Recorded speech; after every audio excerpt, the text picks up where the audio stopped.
afternoon, viewers, and welcome to the 3 p.m. newscast on CRTV News. Good day, Launa. Hello, Joyce. And the headlines is now. Distinction honorifique et remise d'épaulettes, la cérémonie pleine d'émotions et relative a eu lieu ce vendredi à la cour d'honneur de l'École nationale de police à Yaoundé. Les détails dans ce journal.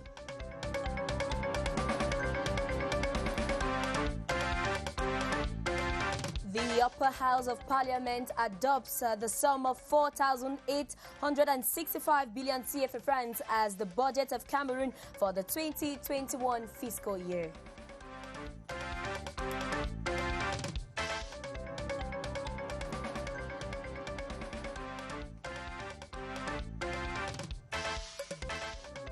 Fierté nationale et continentale, le Camerounais Issa Hayatou consacré président d'honneur de la Confédération africaine de football pour l'ensemble de ses œuvres pour le football africain.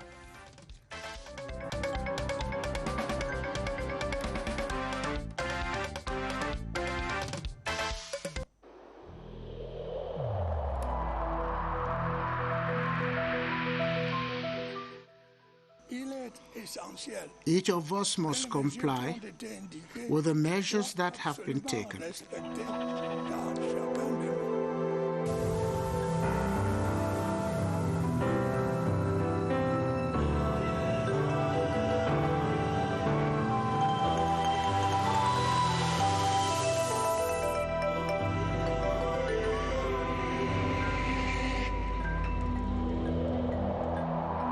Une fois de plus, bienvenue au journal bilingue sur CRTV News. Joyce Tata, you have the first part of this bilingual newscast. Exactly, Launa. The budget of Cameroon stands at, for the 2021 fiscal year, stands at about 4,865 billion CFA francs. This is contained in the Finance Bill of Cameroon that has been adopted at the Yaoundé Conference Center this morning by the Upper House of Parliament. The adoption plenary sitting that brought together the entire government bench was presided over by the Senior Vice President of the Senate, Aboubakari Abdullahi. Details with Senate correspondent Charles Anyangui. It was at about 8 a.m. this morning that the Finance Bill of Cameroon was adopted at the Upper House of Parliament after a general debate between senators and members of government. It all began at about 2 a.m. with the presentation of the general report by Senator Amama Benjamin that lasted some 3 hours, after which the floor was given to senators to present their worries before cabinet members. Their questions turned around a wide range of issues such as health concerns, problem of road construction, the decentralization process, agriculture, among others. The different ministers took turns to address the issues that turned around the ministerial department to the satisfaction of all senators.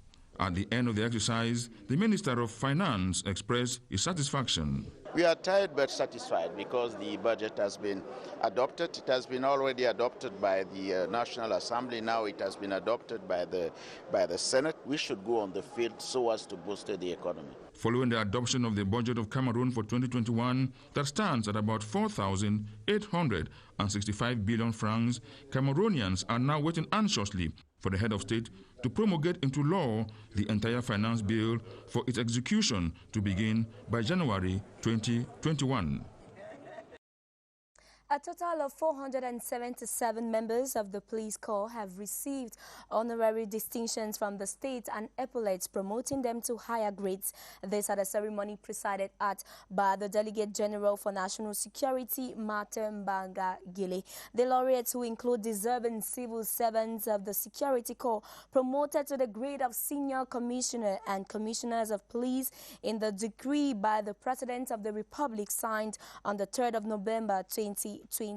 The ceremony was organized in strict respect of barrier measures to fight the COVID-19 pandemic.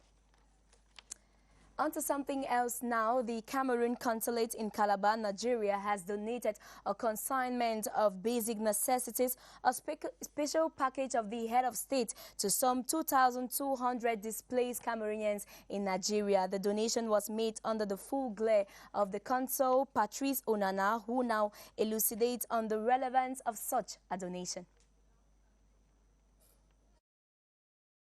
This year is a special gift for our head of state. It is responsible to 2,200 refugees in Nigeria. So we have started at the end of November with 300 in Akwa Ibom State, and this week we are continuing with 500 here in Calabar, and next week we are going to move to Cross River North to deliver 1,200 material assistance. And also we have a free medical campaign for 800 refugees. So we thank our head of state to send something in material assistance to our brothers and sisters here in Nigeria. But at the end, the message to our brother is that home is home, because we cannot give them material assistance every day. The security and defense forces are making all the efforts to bring back normalcy in the two troubled regions in Cameroon.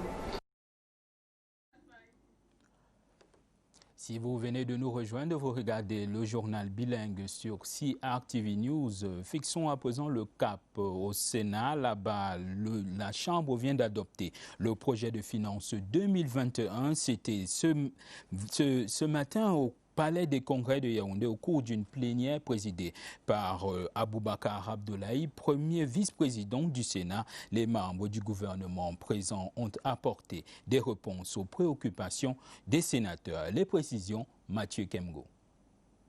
Les sénateurs quittent l'hémicycle après une longue nuit sans sommeil. Il est 8 heures ce vendredi. Sous la conduite du premier vice-président du Sénat, Aboubakari Abdoulaye, ils venaient ainsi de donner leur onction au projet de loi de finances 2021. C'était l'aboutissement d'échanges faits des préoccupations exprimées par les sénateurs après la lecture du volumineux rapport de la Commission des finances et du budget. Des préoccupations sur l'approvisionnement des 3 régions septentrionales en énergie électrique, l'entretien routier, la décentralisation, la Chambre des comptes, les droits des personnes handicapées. Les membres du gouvernement concernés y ont apporté des réponses. Le projet de loi a été adopté à l'unanimité. Le gouvernement est content de voir que les sénateurs, comme les députés, ont approuvé le projet de budget. Vous savez, un projet de budget, c'est le cadre de l'action gouvernementale pour l'année. Donc maintenant que les parlementaires l'ont adopté, nous attendons la promulgation par le chef de l'État, et dès le mois de janvier, en début de l'année, au niveau du ministère des Finances, on ira sur le terrain pour lancer l'exécution du budget. 4 865,2 milliards de francs CFA, c'est donc le budget de l'État du Cameroun pour l'année 2021. Ce texte était le plat de résistance de cette session qui prend fin cet après-midi. Et dans nos régions, la question des droits de l'homme est en débat dans la région de l'extrême nord. Là-bas, ONG, organisations de la société civile se mobilisent pour garantir l'intégrité et la défense des droits de l'homme pour tous. Les précisions à Maroua Abdoulaziz Amadou. La scolarisation de la jeune fille reste une équation difficile dans l'extrême nord du Cameroun en raison de plusieurs pesanteurs socioculturelles. Pour beaucoup de parents des filles déplacées, ils estiment qu'envoyer leur fille en mariage, c'est comme si c'est une sorte de sécurisation de leur enfant. Parmi celles qui commencent les études, très peu arrivent à décrocher un diplôme universitaire. La crise sécuritaire liée à Boko Haram est venue davantage compliquer la situation. Ces dernières années, plusieurs actions sont menées sur le terrain par les pouvoirs publics, mais aussi des organismes comme Plan International, l'ALVF et Aldepa pour changer la donne dans les zones d'insécurité. C'est pour montrer que les filles sont aptes à jouer les rôles, à être des décideurs de demain. Donc elles sont aptes, elles ont autant de compétences que les hommes. Donc il suffit juste que les filles soient bien formées, qu'elles soient encouragées. Objectif, permettre à toutes les filles d'avoir accès à l'école au même titre que les garçons dans cette région classée zone d'éducation prioritaire. Et en économie, un Camerounais qui fait vendre le Made in Cameroun et son potentiel dans un nouveau domaine, la fabrication locale des cure-dents. C'est l'idée d'investissement initiée par un jeune Camerounais. À son actif, 1650 autres actionnaires de par le monde à travers du crowdfunding. 38 millions de francs CFA ont déjà été mobilisés sur les 350 millions d'investissements escomptés. Les précisions d'Aoud Mouliam. Du cure-dent made in Cameroun, bientôt sur le marché. L'ambition est adossée sur le projet Cam Cure-dent porté par des jeunes Camerounais. Les contours et enjeux du projet ont été expliqués ce vendredi aux hommes de médias. Les seules personnes qui nous vendent le cure-dent, ce n'est qu'un seul pays. Donc l'Afrique ne produit pas pour vendre, le Cameroun ne produit pas pour vendre. Et pour moi, je ne trouve pas ça normal. Donc nous, on a voulu concurrencer ces pays-là. Je suis soucieux de francs CFA d'investissement. 38 millions ont déjà été mobilisés par 1650 souscripteurs par crowdfunding. 250 millions sont espérés des investisseurs. Derrière Cam Cure-dent se cachent des emplois, une logistique adaptée ainsi qu'un déploiement au-delà des frontières nationales. Notre projet envisage de mettre près de 2 800 bâtons de cure-dent par jour. Au jour d'aujourd'hui, nous avons déjà 10 employés, dont 5 permanemment, et nous envisageons créer 100 emplois d'ici 2022. L'orgueil patriotique, la matière première locale et les prix sont entre autres atouts dont vont se prévaloir des actionnaires originaires de 34 pays de par le monde. Until this good news, this Made in Cameroon news, Cameroon now has a new toothpick production unit known in its French acronym as Cam Cure-dent. The new company presented this Friday in Yaoundé plans on producing 2,800,000 sticks of toothpick per day to boost sales and contribute to the country's economy. Information revealed by the CEO, Roger Kamsou, at a press briefing attended by CRTV News' Clarence Nge.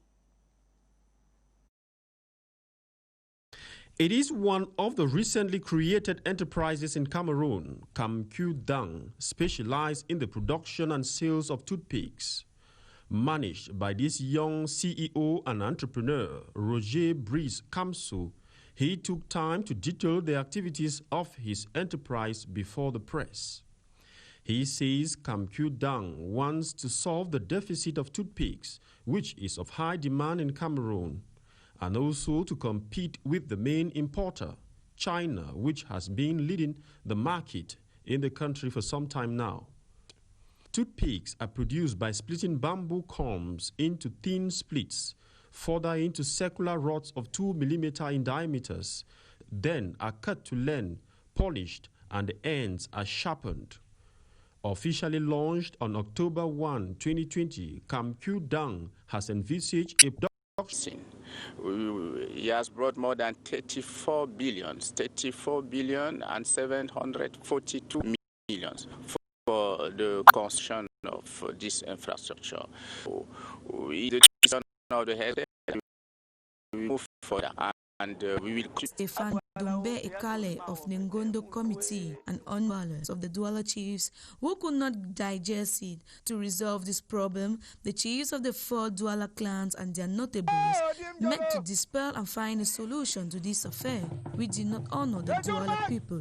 It is therefore this assembly of the people that has been called the Ngondo ever since. Today, this event is the Cosmopolitan Festival, where all cultures gather in Douala. These include local ethnic groups, but also inhabitants of Benin, Nigeria, Senegal, India, and elsewhere. The celebration is centered on the values of social inclusion and non-discrimination based on gender, age, origin, or social status. Each year, the Ngondo Festival is held on the bank of the Wuri River. It takes place throughout the month of November and ends with a week full of cultural events leading up to the first Sunday of December. You're watching the 3 p.m. on CRTV News. Launa, le journal continue toujours en culture.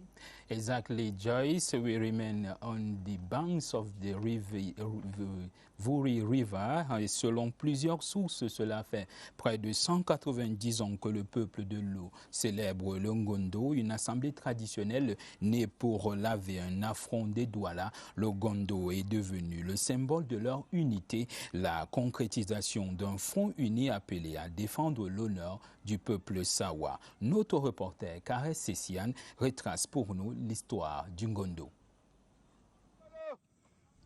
Le Ngondo, la fête traditionnelle et rituelle du peuple Sawa, a été instituée en 1949 dans un objectif commémoratif sur proposition de Stéphane Doumbé et Calais du comité du Ngondo et sous la supervision de l'Assemblée traditionnelle du peuple Sawa.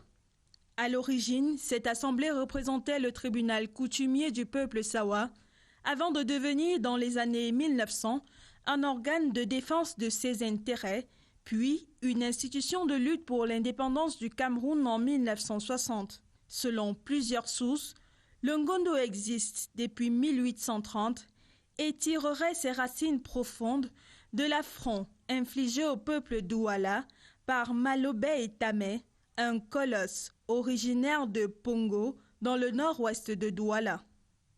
Sémant la terreur et détruisant tout sur son passage, les chefs des 4 clans Douala se réunirent pour trouver une solution pour laver cet affront. Main vengeresse, le Ngondo, qui désigne en langue Douala le cordon ombilical qui relie le nouveau-né et sa mère, est devenu au fil des années le symbole de leur unité, la concrétisation d'un front uni appelé à défendre l'honneur du peuple, aussi bien à l'intérieur qu'à l'étranger. Et pagaie à la main, nous fixons à présent le cap sur la région de l'Ouest. Là-bas, les maîtres d'ouvrage impliqués dans le budget d'investissement public ont été appelés à s'approprier et mettre en nouvelle démarche de maturation des projets d'investissement public. Un appel du gouverneur de la région de l'Ouest, Awa Fonka Augustine, lors d'un atelier sur le budget d'investissement public tenu hier à Bafoussam. Les précisions, Wilfried Koutou. Environ 60% des projets d'investissement public au Cameroun sont inexécutés du fait d'un vice de maturation. La région de l'Ouest n'échappe pas à cette réalité. Le problème majeur au niveau de la région de l'Ouest, c'est qu'à un moment donné, les maîtres d'ouvrage ne connaissent pas la liasse des pièces qu'il faut fournir. Par exemple, pour des projets de moins de 5 millions, vous vous rendez compte, nous sommes au mois de décembre. Il y a encore quelques 20 projets qui ne sont pas réalisés. Les participants à cet atelier ont été édifiés sur la nouvelle démarche de maturation des projets d'investissement public et ses enjeux. Il s'agit là d'un nouveau paradigme qui vise à améliorer le niveau d'exécution des projets au niveau local à travers la maturation des projets. Il s'agit en effet, dans le processus de décentralisation, de mettre les CTD au cœur du processus de sélection et d'exécution des projets au niveau local.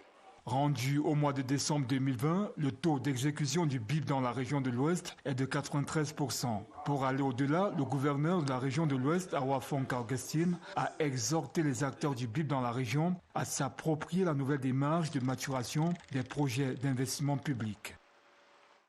Et en sport, la CRTV est déjà dans le vestiaire du CHAN. La compétition que le Cameroun organise du 16 janvier au 7 février prochain sera mise en vitrine en haute définition par l'organe. C'est à cet objectif et dans le but de mobiliser les troupes que s'est tenue ce jeudi, ici au siège de la télévision nationale, une réunion préparatoire des programmes et logistiques en mode capitaine. Le directeur général adjoint Emmanuel Wongibé a mobilisé les troupes. Le condensé de cette assise avec Aboubakar Abou. Ça sera en live et surtout de qualité supérieure. Sur le terrain de la préparation, l'équipe de la CRTV est en mode dernier échauffement. Les consignes sont claires, aucun raté n'est autorisé. Les sites choisis devront être dans les objectifs de toutes les caméras pour retransmettre au plus près du réel la compétition. Il n'y aura pas de mi-temps ici. Entre deux matchs, programmes et émissions s'arrimant à l'attraction du moment prendront le relais. À cet fait, la grille sera réaménagée aux couleurs du Chan. Pour être au cœur de l'événement, il faudra des hommes concernés, professionnels. C'est à ces devoirs que le directeur général adjoint de la CRTV, Emmanuel Wongibé, a appelé les différents hommes et femmes en charge de responsabilités, à la radio comme à la télé ainsi qu'au web. Des hommes, mais aussi des machines de pointe et à la hauteur de l'événement. Les Obi-Wan seront donc du déplacement, eux aussi. Douala et Limbe recevront les leurs dès la fin du mois en cours. Ça s'annonce beau et pro, toutes les plateformes mobilisées et impliquées. Dernière répétition générale, le 8 janvier prochain, entre la CRTV et les officiels de la CAF. Let's continue talking about the African Championship, Nations Championship coming up next month. And for an enjoyable encounter, cleanliness is key. The Amadou Ahidjo Stadium is being cleaned for the last time ahead of the competition. Young people from an association known for public hygiene are washing the stadium, ensuring the stadium blinks come 2021. Let's have updates with Daniel Ekonde. Hello, Daniel. Good day, studio. So it's enormous work here at the Amadou Ahidjo Stadium, a stadium that has been for 48 years and it's preparing to host the African Nations Championship in January. It is a cleaning, and the guys behind me started doing this yesterday, and this is done under an association, Akihijek, that is in charge of hygiene. And we have the head here, Madame Yvonne Flor Belima. Good morning to you, or good day to you. So just tell me your work here. Yes, effectively we are here to make sure the stadium will be clean. You're supposed to hand the keys to the Confederation of African Football on the 15th of this month.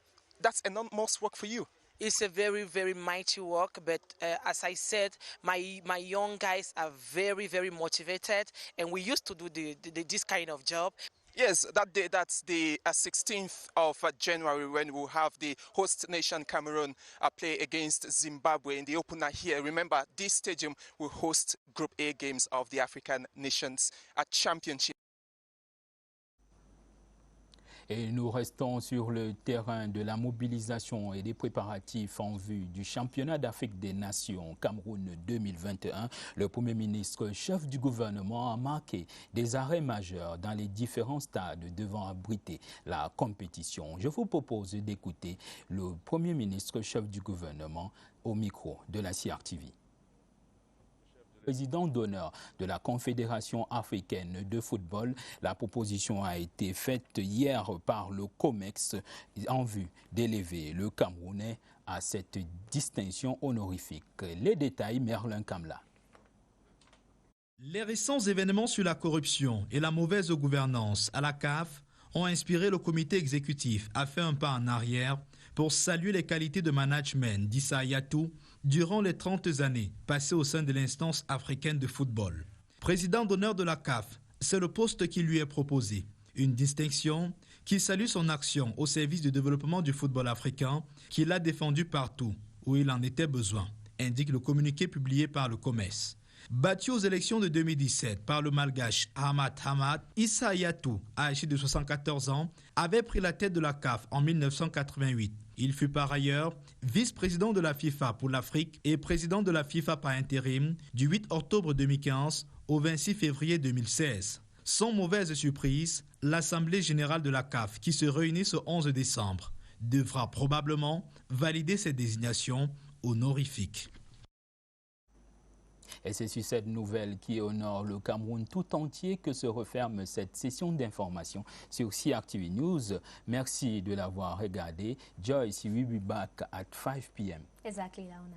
But Merci. before then, join Kadzalat in the next 30 minutes for the news in foreign. It's a rendezvous.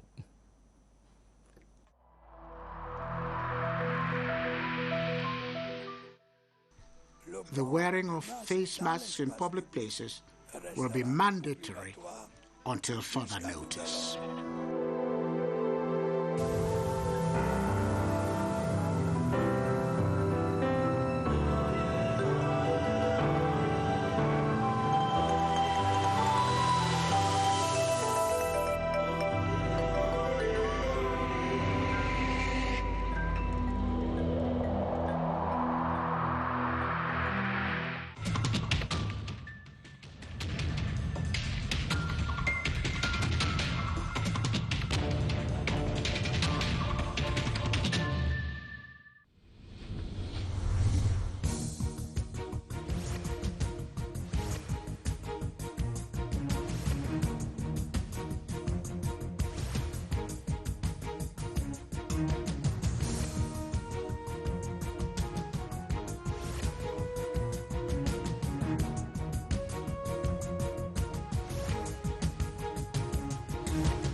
CRTV News, ici, toute l'info.